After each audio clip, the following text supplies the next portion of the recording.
Hi, it's Roxanne, the spooky cat lady of dark whimsical art, and today I am going to talk about why I don't like speed paints or time lapses while doing this over a speed paint. So, first of all, the artwork you see me working on was a watercolor. I did a few videos back, first time using koi watercolors, which is a more professional watercolor, and I really didn't like the results.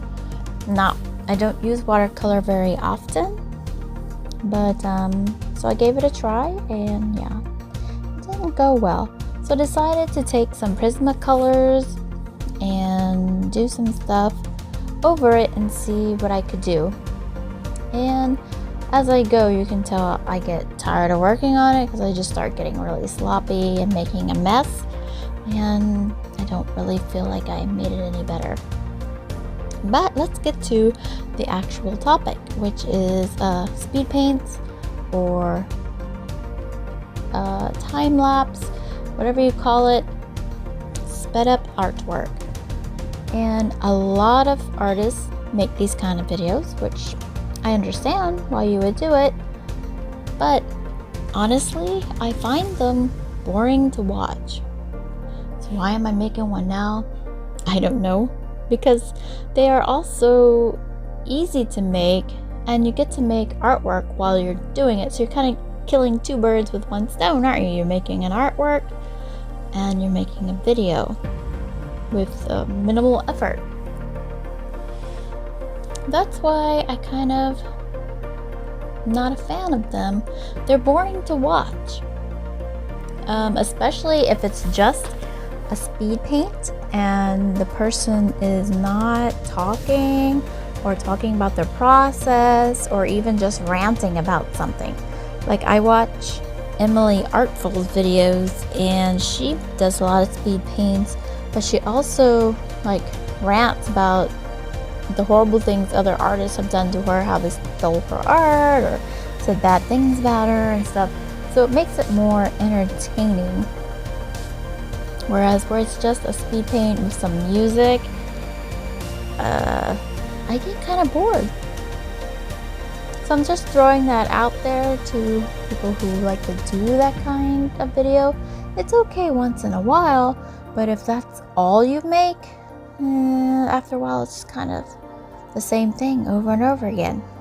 And when you have to comment on their video, you're kind of like, yeah, it's another great artwork.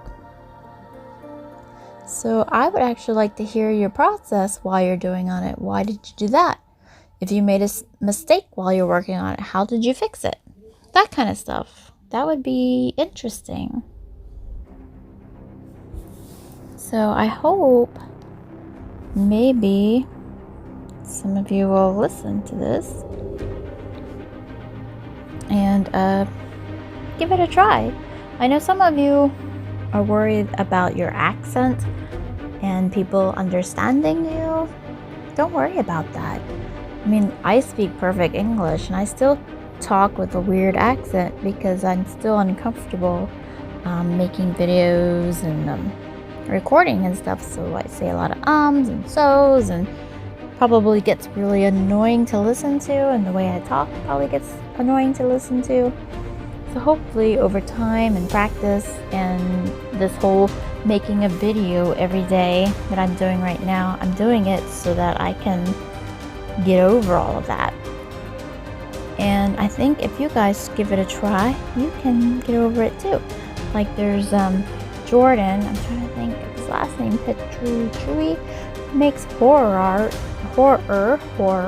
scary art, and all of it is speed paints, but he also reads creepypastas while the speed paint is happening, and his voice is perfect for it, and his editing goes with it really well. So maybe give something like that a try, instead of it just being the speed paint and music and nobody's really paying attention. Most of the time with the speed paints, I kind of scrub through them quickly. Like, I'll scrub through until I see an interesting part, and then maybe I'll watch it for a little bit, and then I scrub through it again. So I'm never letting it just play. And I'm assuming that other people are doing the same thing to mine as well, especially based on my average watch time. I mean, I'm getting tons of comments and likes, but then my average watch time is only like 50 seconds or something on the video, and the video might be 5 to 10 minutes long. So yeah, obviously the video is not too interesting, and typically that is Speedpaint video. So I'm talking over this one and talking about how I just like it to kind of see if it makes a difference, see if it makes it more interesting. Whereas now I am just rambling because I'm trying to get to 10 minutes, but I don't think I'm gonna make it.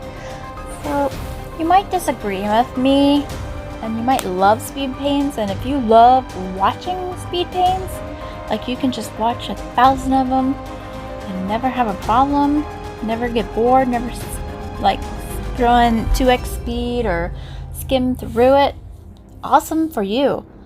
Put your comments about that in the comments, and let's have a discussion about this whole Speedpaint thing. I would rather have a variety. Like a speed paint with the artist talking over it about something is more interesting to me than just a speed paint by itself. But I think I'm just going to let the rest of this play out. I'm sorry that the artwork is not super awesome and you're not going to really learn anything from it, because really I'm just experimenting. I'm using Prismacolors over watercolor, and then I take a paint thinner and I guess melt the Prismacolor and kind of smear it there at the end to see what would happen. I was curious if it would reactivate the watercolor, and actually it didn't, so that was pretty cool. So that'll be something I might work with more and see if I can develop it into something and make it more interesting. But I'll let the rest of this video play, and please like and subscribe, and I hope I'll see you in the next one. See you later. Bye bye.